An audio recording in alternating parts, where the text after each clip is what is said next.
This is the Business Stuff Podcast. This is where I will share the lessons I've learned from advising thousands of businesses over almost 30 years. Each episode will give you practical insight to allow you to learn from other people's mistakes. I'll be pulling in experts from our team and the world of business, and together we'll make sure your business is giving you what you want. My name is Martin, and this is the Business Stuff Podcast. Hi, it's Marty from the Accelerator team, and I'm here with Joel from Joel Consulting. Hi, Joel. Hi. Are you okay? Yes, I'm good, thank you. Good. Joel, you're here to talk about sustainability in marketing, or marketing sustainability. We'll see. First of all, tell us a little bit about yourself. Yeah, so I work with small and medium businesses, mainly in the Northeast, and I look at marketing opportunities for them so they can present themselves in a more approachable manner to their audience. They can find opportunities, whether that's growth or just sustaining their business as it is, and just put themselves in a position where their culture is very positive and they're becoming a more responsible business overall. Okay, so I purposely introduced this because there's two ways we could look at this. And first of all, we'll start with there are businesses already doing things in a good way, and or being responsible, being sustainable. And one of the thoughts we talked about is, why aren't they sharing that? Yeah, I mean, I think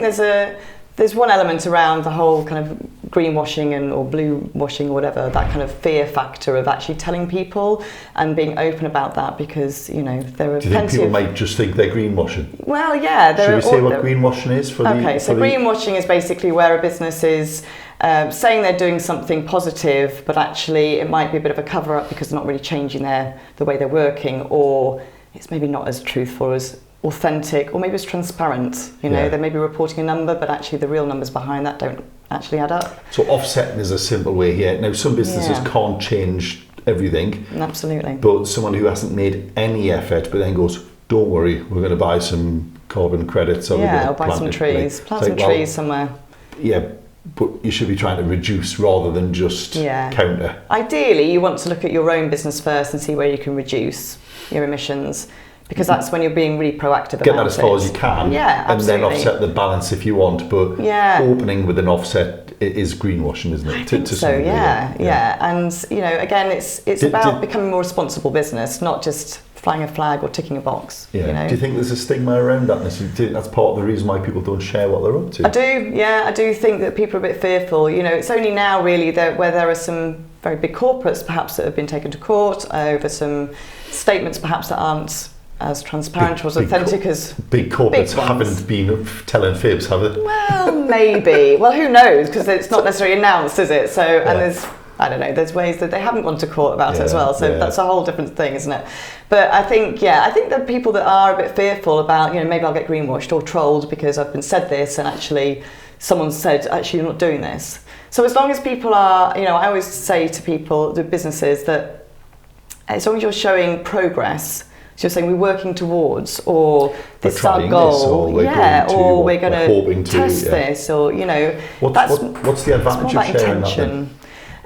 It's a massive marketing opportunity for businesses. So, you know, we're all in business to ultimately make money, but also there's that whole element of looking after our people within the business, which obviously relies on the money of the business as well. You need turnover to do that. Yeah. And also then making sure that we're not harming things as we make or we service or whatever that is.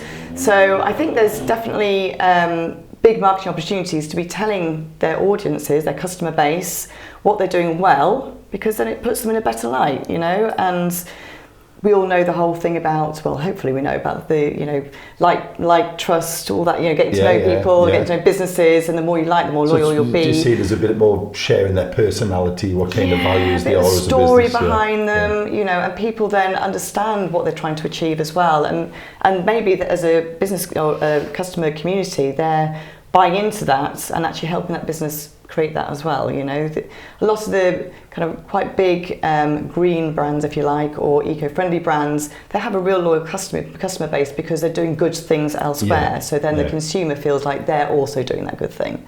So there's plenty of story and stuff behind that. And, you know, all marketing communications work really positively, and this is definitely one element where I think there's a bit of fear, but also it could work really well. There was a saying that I picked, someone told me this years ago now, and I can't remember the context, but the idea that if you're marketing or you're making a pitch, facts tell but stories sell. Do you think this helps form part of the story of you as a business? Absolutely. And that whole kind of like we're working towards is also so there's the backstory of why the business started, what the purpose is behind that business.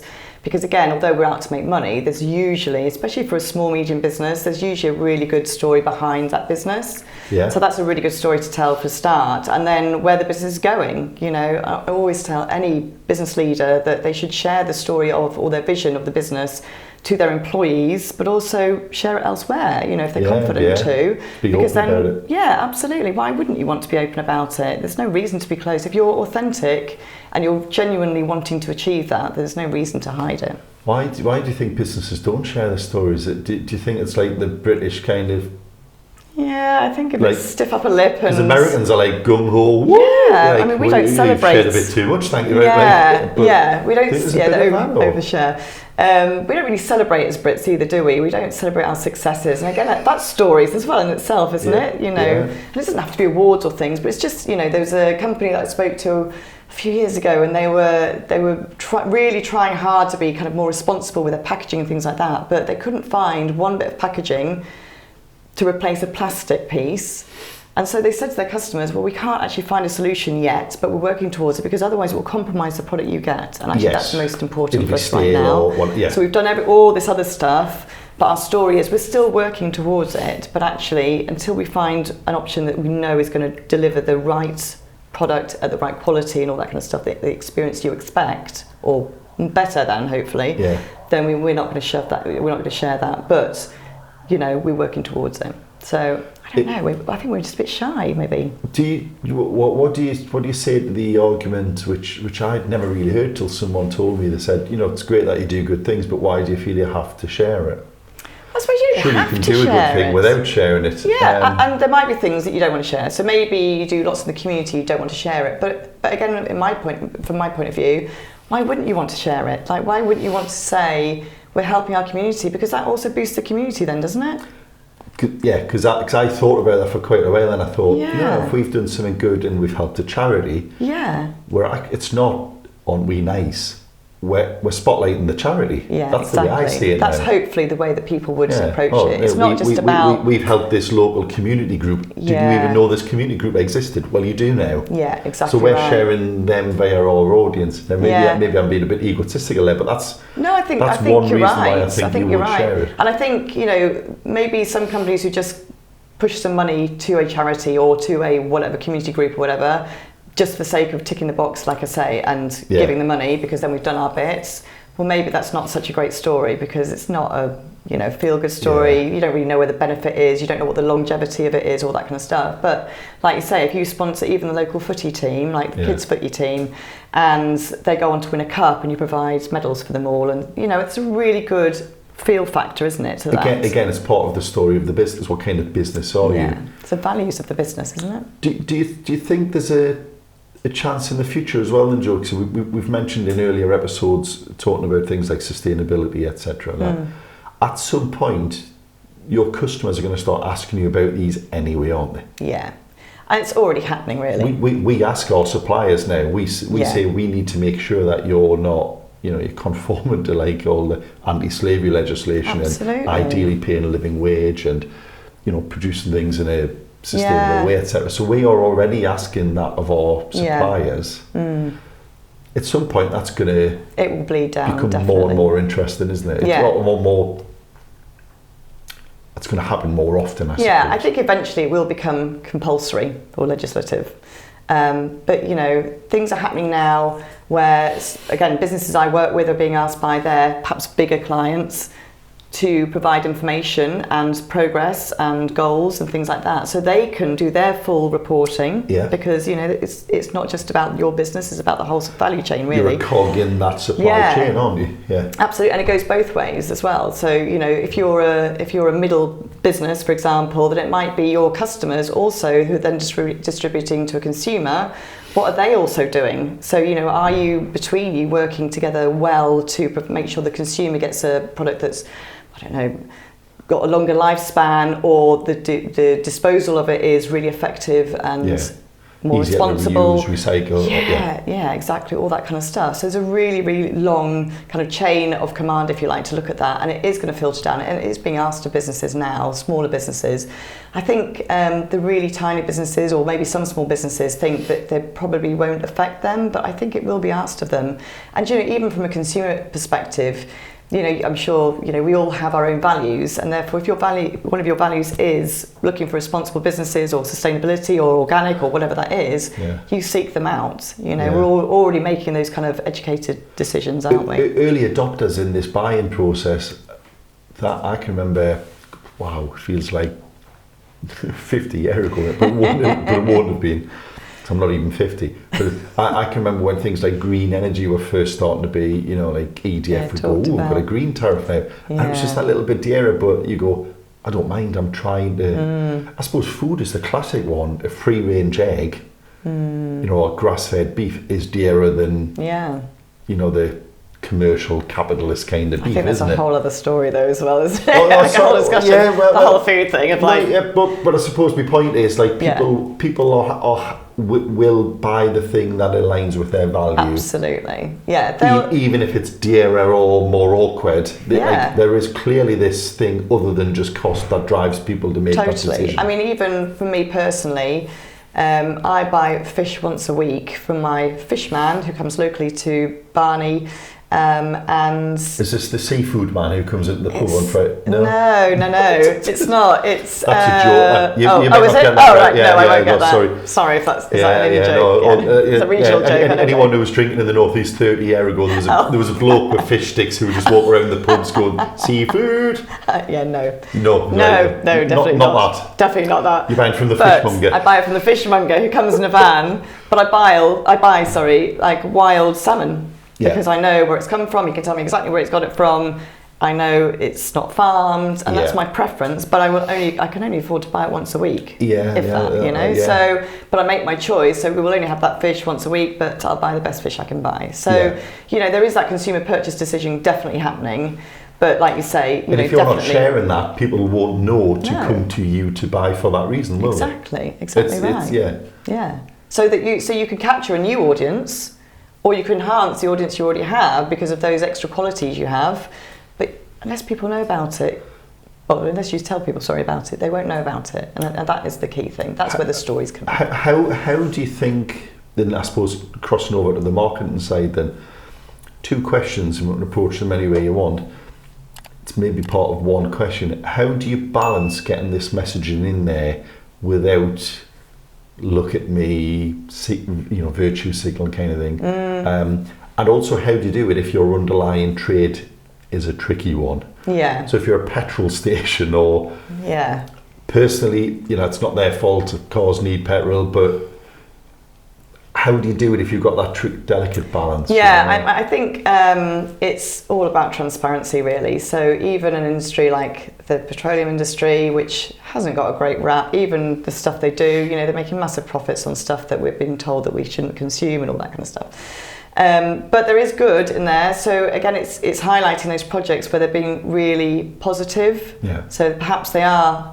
Again, it's not like really offsetting what they're doing. They're trying to reduce things. Maybe, I don't know, maybe they're using, it sounds a bit random, I don't know if they ever do this, but electric vehicles to transport the petrol for the pumps, maybe, Possibly something really random like that. I've got no idea.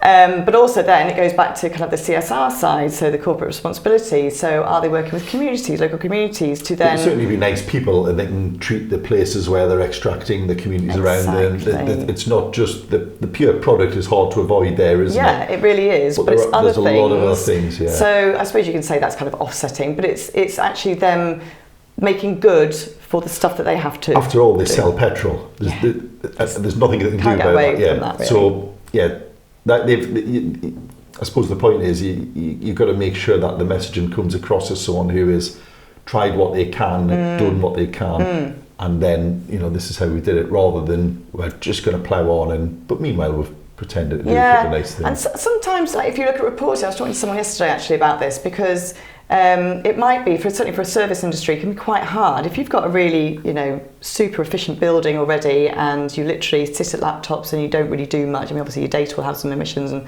footprint on that, but there might not be anything you can physically do with the building or anything like that. But it might be numbers, for example. So it might be the way that you're growing the business. So you're growing the business, which technically would then create more emissions because you're growing the business. But it might be other things you're doing in the way that you're growing it, or what you're then providing the service to. So maybe it's a more efficient service or process you're offering. So actually that negates that number then. So it kind of, the sums itself, when you come down to the numbers, could also be a story. Saying last year we did this, and although this number looks big, we actually did this. So therefore, the ultimate result is this, which actually is a better story. The net result, or the yes, thank you. Yeah. What simple ideas do you have then for people who? Because they might think, well, I'm not doing any good. Well, I think everyone's probably doing good. Do you think there's good in there that people just kind of go, well, I haven't got anything to say? I mean, you can look... if this was a fact find, you would say, you'd go, well, tell me what you're up to, that's good. And I would go, well, nothing really, we're just an accountancy firm. But how do you get that out of people? Like, what kind of... Yeah, so I normally would go through like an ESG type thing. So look at the environmental stuff, so it might be a building, or what your surroundings are, or whether you do any work within the environment to help put back in, and biodiversity and all that kind of stuff. Then there's the social side, so again, how your employees are treated, what kind of culture you have in the business, but also how you deal with the communities that you impact as well. And then the governance side, so more policy, so again, it might be anti-slavery, that side, or how you manage the business, how you make decisions within the business, and is that a positive route as well? So there's all those things, and quite often, you find companies will have all these policies, but they just don't share them. And it's as small as putting anti-slavery or your diversity and inclusion policy on your website. It could be as small as that. Yeah. But it's a reference point for people to say, oh, you've talked about this, do you have one? Yes. Oh, well, they've got one. Oh, that's yes, handy. Exactly. If you've got one, if you haven't got one, they're dead easy to write. There's templates you can use. So it's not to have it for the sake of having it, because if you are that kind of business, you probably will have one. If you're really passionate about diversity and inclusivity, you've probably already addressed that. And the humility is probably stopping them from talking about it. Yeah, maybe. Or just not realise that it's an opportunity to talk about, So it's something... They possibly just dismissed it as, but we've always done that. We've always done that, so why would we tell anyone? For that purpose. But I mean, these days, competition within business, I mean, not that it hasn't always been difficult, but it's probably more difficult now. I think digital marketing's taken things a step further because it's so noisy on there, and it's hard to get a platform to actually speak to your audience. So I think any good opportunities to be able to talk about from a marketing point of view, good stories, or that really again reinforce the values of your business and the purpose of you being there, it's all good stuff. So do you think, because obviously you do marketing as well, Where do you sit on this idea of having multiple channels for your marketing? And for instance, so if you're a large corporate, just talking about Instagram, clearly it's my demographic. I'm hoping you know more about it than me. Would you have like this is our product channel, then you have like this is what we get up to channel, this is or would you keep it all in one place? Or I mean, how does it? I mean, there's lots of schools of thoughts. My advocate would be that you keep it on one platform. So it's difficult. So LinkedIn, for example, is blended output. So again, it creates your brand story or your business story, if you like. So people can see behind the scenes. So on Instagram, you might do some product stuff, but I mean, really, again, kind of a full-on sell, you don't want to be doing that all the time, because no one likes to be sold to like in the face all the time, do they? We had a golden era of skipping adverts for a while, but they're back now. Nobody likes the adverts not really as much as not really. So I think interjecting that with, again, and it might be stories that you're doing, it might be stories that other people are doing, it might be, I've seen this amazing, I don't know, this accountancy firm down in London is doing this. I think it's really incredible. We're going to look into this ourselves, or whatever it is, So it's kind of like for you as being an all-rounder, really, and showing that all the facets of the business, rather than it just being this is the product, that's it. Yeah. But LinkedIn, for example, so obviously you can have a business profile on LinkedIn, and then you can have a personal profile. Yeah. LinkedIn a bit funny, and I hope no one from LinkedIn's listening, but who knows? Probably not. Maybe one day. Yeah. But they launched this business profile and put that out there, but they don't really help businesses to promote it. So it's actually a bit of a you're not wrong. challenge, you know? Yeah, it's really hard growing a page audience on LinkedIn. Yeah, so I kind of tend to advise my clients to post business stuff and business story stuff and everything else on the business page, but then share it so as many people as internally can share it on their personal profile, and do a bit of commentary and say why they enjoy it or what the impact is of that and stuff. So, possibly switching more to then open with, well, there's two sides to this. Marketing in a sustainable way. Should we move on to that a little bit? Because I can remember pre-2008 crash, marketing and entertaining was nuts. I don't know what kind of world you were in at the time, but I wasn't in the world, but not quite that world yet. But certainly, I'll just say the banks, but others as well. There were some crazy kind of things that happened. Which you look back now and you think, wow, they must have cost a fortune. Why do you think they were absolutely fabulous? It's all based around kind of like marketing PR, isn't it? So, but also like completely wasteful, So. We even now when we think we're launching marketing campaigns, well, you would have just kind of went, just send them all of this paper. We'll just use paper. Send them loads of paper and just keep sending it over and over and over. And of course now you don't. So, what ideas do you have then for low kind of environmental impact, high marketing impact ways of getting in front of people? I mean, to be honest, it comes back to just standard marketing. Like, rather than scattergun approach on your marketing, pick out your niche audience. So I wouldn't start any marketing campaigns until I know exactly the audience we're trying to speak to. And there might be 2 or 3 different audiences, and they might require different language or different methods or whatever that is. Or different places where you're looking for them. Where they communicate or where they pick up the communication from. So it's really a case of being as targeted as possible, because that makes, to be honest, your own investment in marketing as efficient as possible. So why wouldn't you do that anyway? You don't want to waste money, do you? No, absolutely. Or effort. All of that. And also then it does mean that you're not wasting, there's no wastage for your marketing as well. So I definitely target. What if you're a business who says, but I don't send out reams of paper, I'm not doing these things? Like are there other ways, other simple ways they can do? I'm thinking of your email footer, for instance. I mean, I was going to say data. We're technology is amazing, isn't it? So we've moved massively forward in technology. So now a lot of people think that, and rightly in some cases, that emails are definitely better than paper. Get that. But equally, if you're doing a big chain email that's going back and forth to, I don't know, even 20 people all the time, that's all data, it's all footprint. And it's all a bigger email. And it becomes bigger and bigger. So there's not just your copy, there's the other 20 copies of all the copies. Then they send it on to someone else and all that kind of stuff. So, and the more attachments you have and send back and forth, obviously that creates an even bigger monster. So, like you said, on my emails now... Because that is still physically stored. People might not appreciate how it works, but it's physically stored and probably mirrored across multiple servers. That use an immense amount of energy to run, don't they? Absolutely. So you've got a simple one on your email for this, so I just basically I have my attachments on my first email that goes out to somebody, and then after that I just say, just to try and reduce, my attempt to try and reduce what I can do for the environment, then I don't. So your logo isn't on every reply, is it? Yeah. No. And people might go, that doesn't make any difference, but it does make a difference. I think it does, because any attachment still loads. So like you say, if I've got a conversation going back and forth for 20 emails, which can happen, maybe it's easy just to pick up the phone. Maybe we should just go back to the phone. I would happily not have email. I was it was an accountancy event, actually, probably, I don't remember, probably 8 or 9 years ago now. And there was a lad there who was running a recruitment firm, and they had no email at all. Wow. Externally, people couldn't even email them. And I was like, how do you get by? And so I think they were using Slack, which I've looked at and I never quite. It's not aimed at me, is it? No, I have to agree with you on that. It's not for me either. Oh, okay. You've thrown me under that bus. No, not at all. No. Yes, I have used it for projects before, and I'm a bit like, I don't know. But so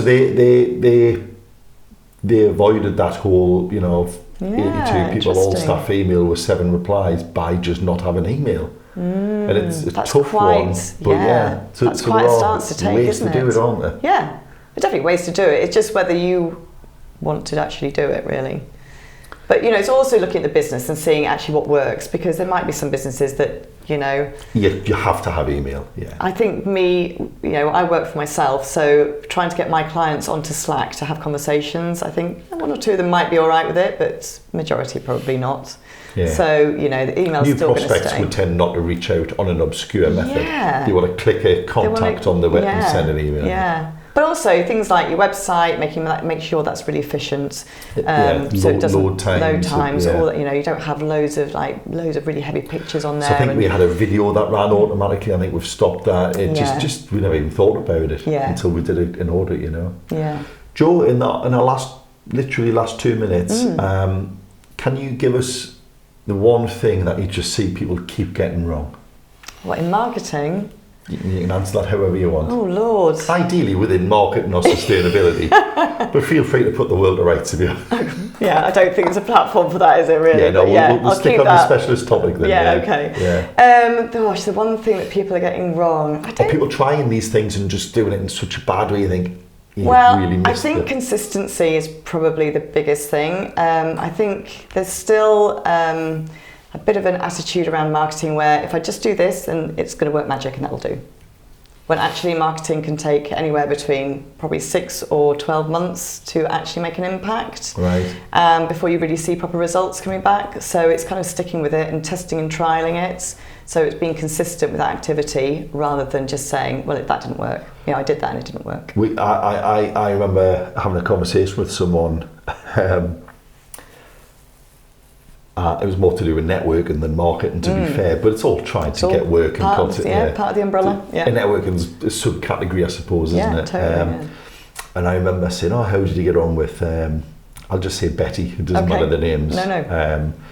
And they kind of went, I had a coffee a while ago and I've never heard, nothing's happened. I was like, what do you think? Because you bought someone a coffee, they were just going to go, here's all my work, I'll buy everything from you from now. And also, did they then follow up afterwards to say, really like the coffee?